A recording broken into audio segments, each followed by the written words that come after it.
People are continually moving in different directions. Some go north and some move south. Some are moving up and some down.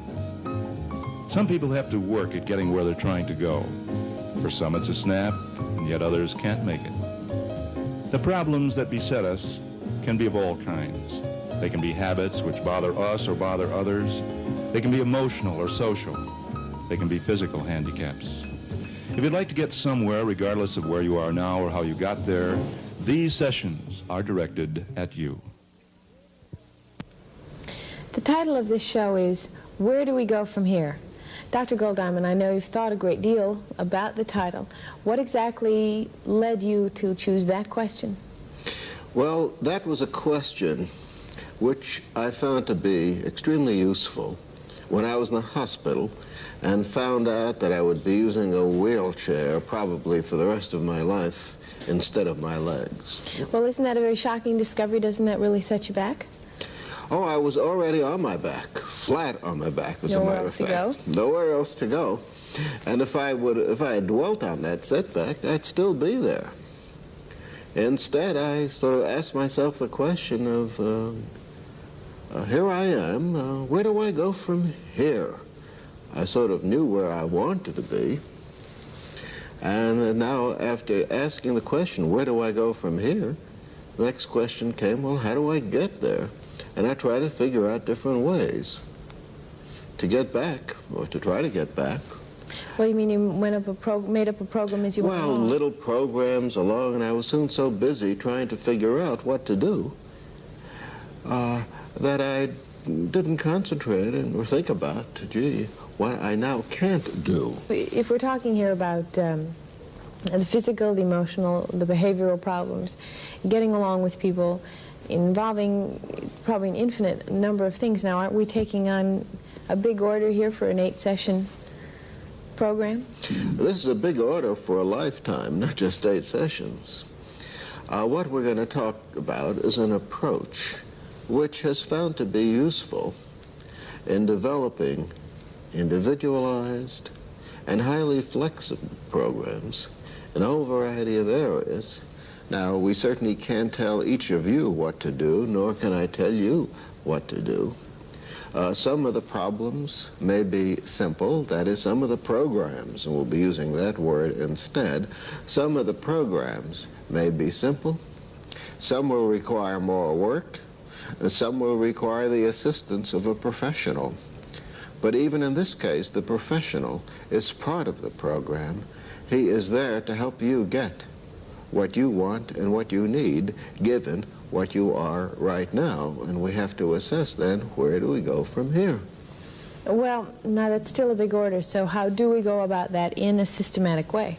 You're right on target. You're asking exactly the right questions. We're going to try to teach people to ask the right questions of themselves and the world around them in a systematic way. You mean, and since each of us is different, we'll have our own answers? Yes, we will, and each of us is going to be different too. This program is addressed not only to the person who would like to program things for himself, but to the person's family, to his friends, and to those who work with him. This is our audience in terms of developing programs in a systematic way. This approach has been used by Dr. Goldiamond to help people with a variety of complaints. Here he describes an unhappy family situation. Actors reenact this scene. The case is that of a woman, age 29, who a few years ago had married a widower with a son of 7, and came for help because she and the boy could simply not get along, and this was affecting her marriage. As we shall see, there were other problems as well. She wanted the child's behavior changed, but since we hadn't discussed things with him, our contract was to teach her a constructional approach to the boy.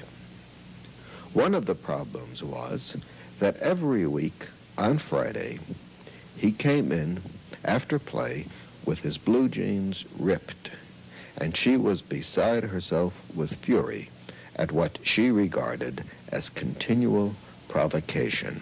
Billy, what happened to your pants? Are you going to answer me? What happened to your pants? Okay, go to your room.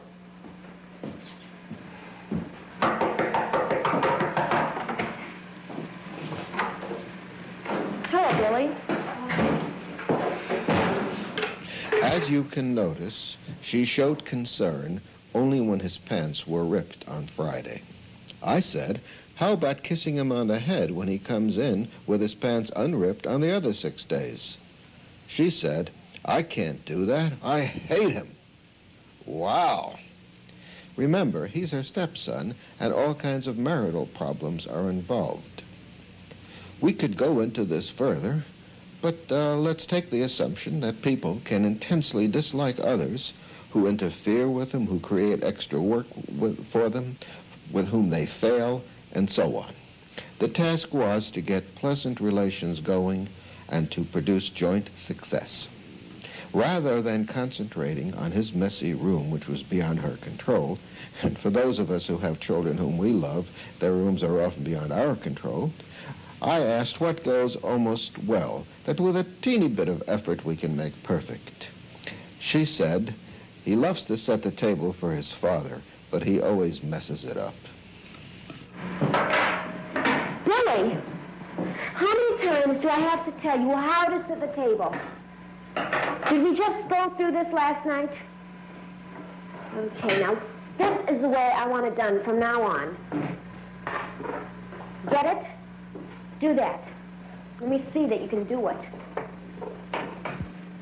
This is something he likes to do, and we might start developing success relations between them right here. I suggested that she set the table completely, but leave out something rather obvious, like the forks and the napkins. Let him do this and take the credit for it. Hi, Billy. Hi, Dad. Hi, Frank. Hi. Guess who set the table for me tonight? You had a caterer coming into it. Wrong. You've hired a maid? Nope. It wasn't a cat. Billy did it. Billy? Right. Really? Well, it looks very nice. Yeah. Very good job. Once the child has mastered the napkin and fork routine, the next thing to do is to leave out the napkin, fork, and other utensils and have him then put these in. All he has to now do is to add one little item, like the utensils. On the next go-around, we might leave out the dish. We would gradually leave out more and more so that he would learn step by step how to do it right until we come to the point where it is a bare table and he sets it all up from scratch. Billy, you did it all by yourself. Without being told? Right. Well, how about that? The boy is now setting the table completely by himself, something he never could do before. He feels genuine pride in his accomplishments, and the father notices this and thanks him profusely and really heaps the praise on him. The child learned how to get this kind of valued praise through the help of the woman, and he naturally will look more kindly towards other instructions she might give him in the future with regard to other areas. About 8 weeks after this particular episode, in the course of which other things occurred, she came to my office and said, "Do you know, Billy came home today with his pants untorn, and I kissed him on the head." And I said, "My, that's wonderful, and that's a change. How come you did that?" And she said, "You know, he's a pretty nice kid." The family members were making life miserable for each other. What are the usual alternatives when faced with such suffering? Basically, when we're confronted with suffering, we can do three things, and sometimes quite successfully, or one of three things. One is we can eliminate the problem. For example, do some kind of surgery on it. Secondly is to alleviate the problem, say taking pills to be able to live through it, or something of the sort. And thirdly, we have to sort of teach people to live with it. It's sometimes called positive thinking. But basically, you have these three ways. The problem is still with you, by and large, or the suffering. Well, but what's wrong with that if you get rid of the suffering by getting rid of the problem? Well, there's an alternative way of getting rid of the suffering. What's that? Well, try to find out what the person really wants out of life, which makes life meaningful for him. It's often the lack of those things which causes the suffering. Well, I don't think I'm really clear on that. Can you give me an example? Well, sure. Supposing, let's say, you've fallen down into a well.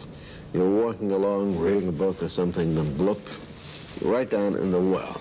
Well, one approach, the suffering in it, you start to scream for help and somebody sticks his head in. And one approach is to be sympathetic towards you. Gee, it must be awful in there. Being in that well. Yeah, you feel cold, I'll toss you down a blanket. You're hungry, I'll toss you down a sandwich. And actually, of course, that's not really what you're after. It's not exactly what you're after is, how do you get out of there? How do I get out of here? If the person up there has got a ladder or can go for help or something, or has a rope to toss down, that's fine. But if that doesn't occur, you've got to work things out for yourself. You've got to look around. Is there a ladder there? You can come up. Some wells have ladders. If they don't have ladders, is it mortar, bricks, and are the bricks sort of loose, and can you sort of climb up? If it's not that kind of thing, if it's made out of mud or something, can you look around? Maybe amidst all the kind of stuff floating in that water, there might be a piece of wood. Can you dig some little handholds in and try to climb up? And if there's nothing floating around the water that you can use, maybe you've got a nail file with you, or how are your fingernails, kid? Well, you're saying that an alternative approach, in order, that kind of getting rid of the problem, requires a lot more thought. Oh, yes, it requires planning, programming, and it's quite often tougher. That's why people would rather moan and gripe and complain about what's going on than trying to restore or trying to get the state of health or whatever it is that they're after. They look at is, how can I eliminate this malfunction, the disease, and so on. Al Parker of Chicago's Kennedy King College chose not to dwell on the fact that he has only one leg. I didn't know anything about Othello, number one. I had heard about the play. I never saw it be done. So first thing I did, I got the book, and I went to the Resource Skills Center in Kennedy King College, and I started listening to the records. Number one, I wanted not to pattern myself. Laurence Olivier album was available, but for the voice quality, what type of voice were they using? You know, when they speak in their lower tones, and we'll go way down deep. So what you were looking then as somebody who had successfully done the job, as judged by the fact that he was knighted and a few other things, and you decided you would learn from his behaviors what it was that you would be required to do, and you listened and tried to move your way up that. Yeah, that's very good. Well, that's the way I attacked it. And after a while, the record, it started to hamper me. After about a month, it really started to, to hamper me. I said, well, I don't need this any longer. I've developed a voice quality. Now I got to work with the character himself. And in portraying the character itself, it dealt in a lot of reading outside the play, as far as dealing with the Moors, to find out what type of people the Moors were. Then must you speak of one that loved not wisely, but too well, of one not easily jealous, but being wroth, perplexed in the extreme, of one whose hand, like a based Indian, threw a pearl away, richer than all his tribes. Albeit, unuse it to the melting mood, set you down this. Say besides, where an Aleppo once, where a malignant and a turbaned Turk beat of a nation and traduced the state. I took by the throat that circumcised dog, and I smoked him thus. Those approaches which Dr. Goldiamond calls pathological, which deal with the elimination of that which is causing the distress, lead us to concentrate on the problem. While this may help in some cases, it often provides no answer at all. Dr. Goldiamond was telling me earlier that when he got out of the hospital and wanted to return to work, being in a wheelchair was a problem. His office is located on the 3rd floor, and he had previously walked up the stairs, which were now impassable to him. Getting rid of the wheelchair, which was causing the distress, in a pathological sense, would have done no good. But by using an alternative approach, looking at what he wanted, i.e. to get to the office, he was able to work out a route which takes him through another entrance and up a freight elevator to his office. By concentrating on the development of a means of getting to his office, rather than his situation, he avoided distress. Identifying goals may often be difficult, and we're going to be dealing with that in the next session. But now let's find out more about what questions to ask when using an alternative approach. Okay, now in general, where do we go from here can be broken down into 4 questions. Okay. The first question is, where do we want to go? The second question is, where are we now in relation to where we want to go? And the third is, how do we get from where we are now to where we want to go? And this is going to be by little steps quite often, in which each step is a small program which contains where we want to go, how we get there, and so on. And the fourth one is, how do we keep ourselves going through the process? What sort of motivates us? Now, approaches which use this type of questioning, asking these kinds of 4 questions, and trying to provide the answers in order to construct outcomes, I call such approaches constructional approaches. For example, would you like to step into my office? Fine. This better be good. We rehearsed it. Hello. My name is Amanda Jones. I called earlier.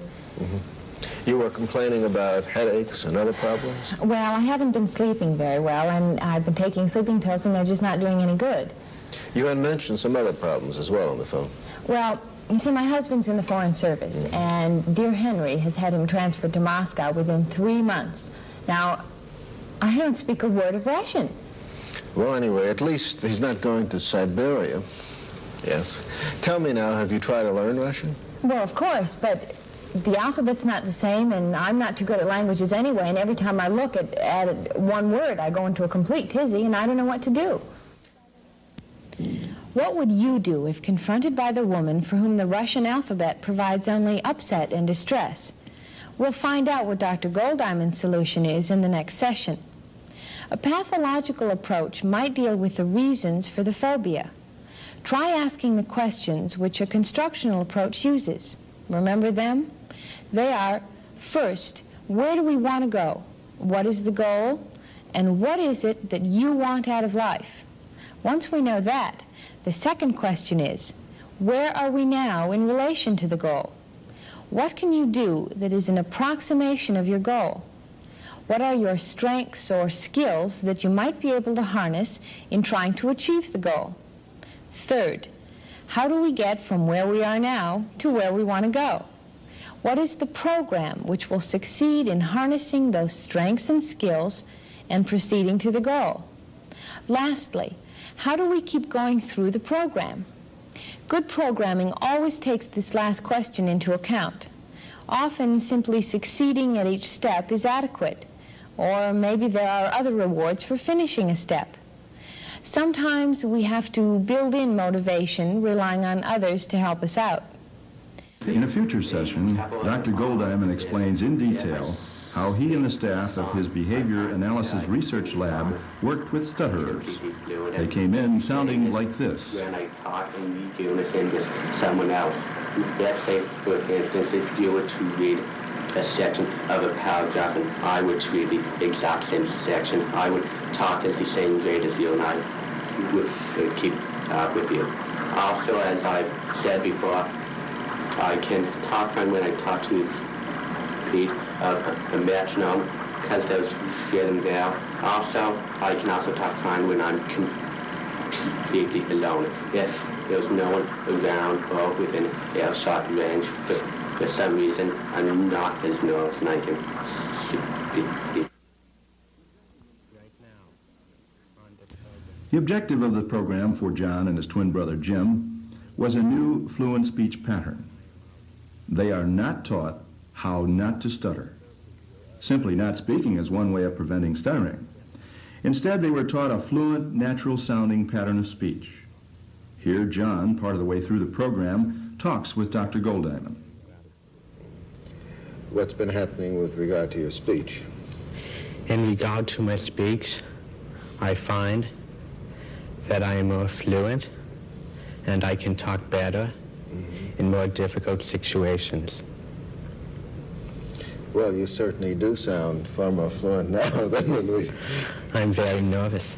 Well, if you're not nervous when you first face these things, you're really out of your cotton-picking mind if you're not nervous.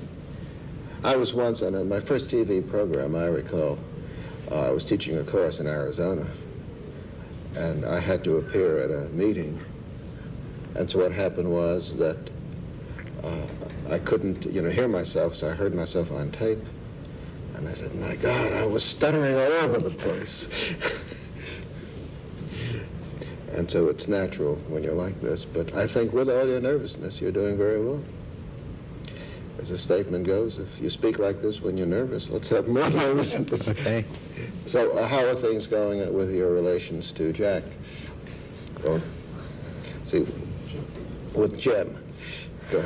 My relationship with Jim you're able to talk. is coming along very well. You're able to talk better to him? Or? I have always been able to talk very well to him. Yeah. And now I find that I can talk even better. Yeah. But you and he have had a kind of special thing going, haven't you? Yes, we have. Can you describe that special thing you had going between you?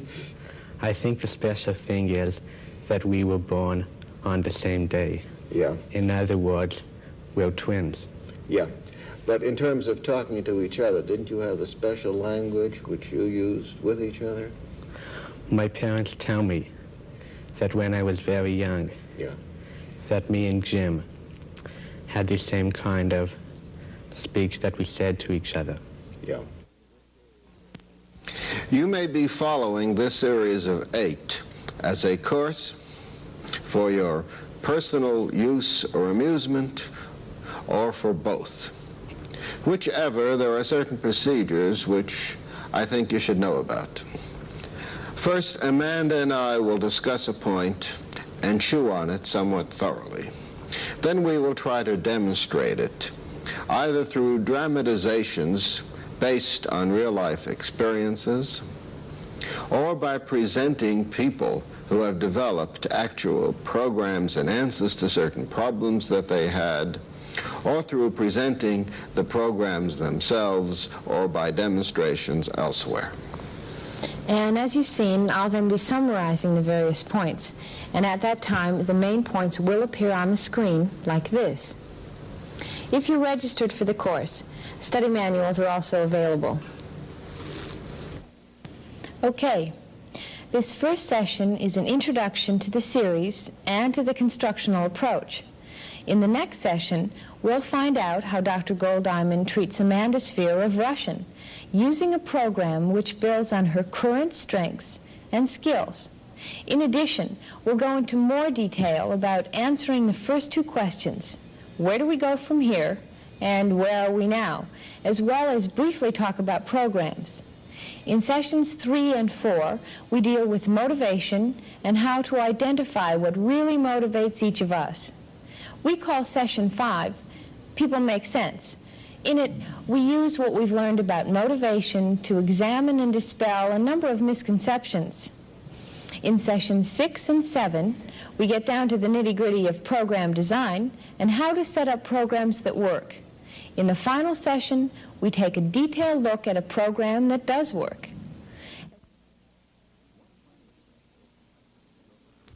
One final example from an upcoming program is this amazing little rat who goes by the name of Rodent E. Lee. Many of the principles Dr. Goldiamond will be discussing can be demonstrated in the laboratory. Here, Rodent E. Lee demonstrates the effectiveness of something called backward programming. Free food way down below.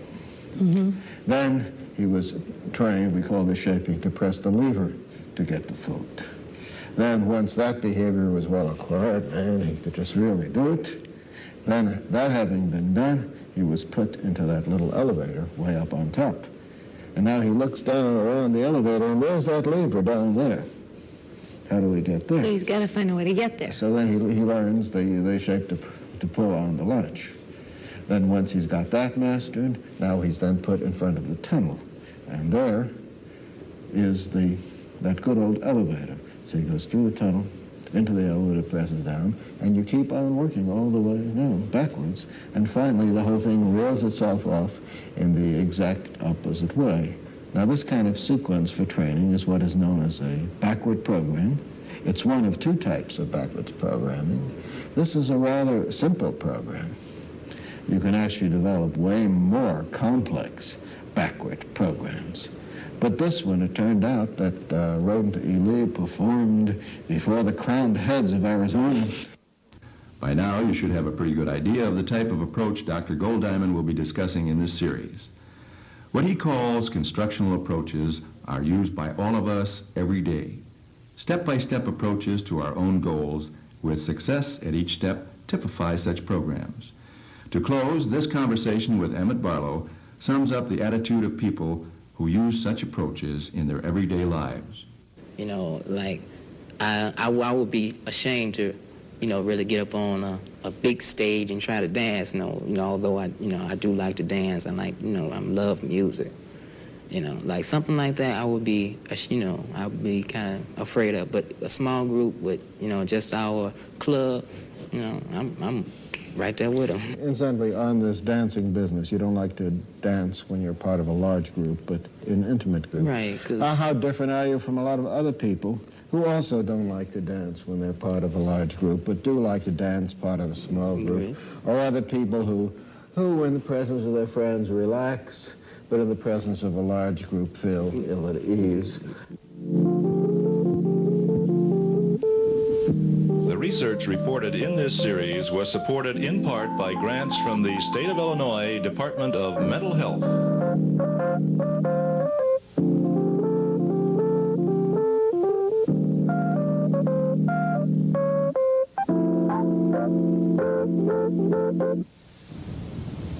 For study guide information, call TV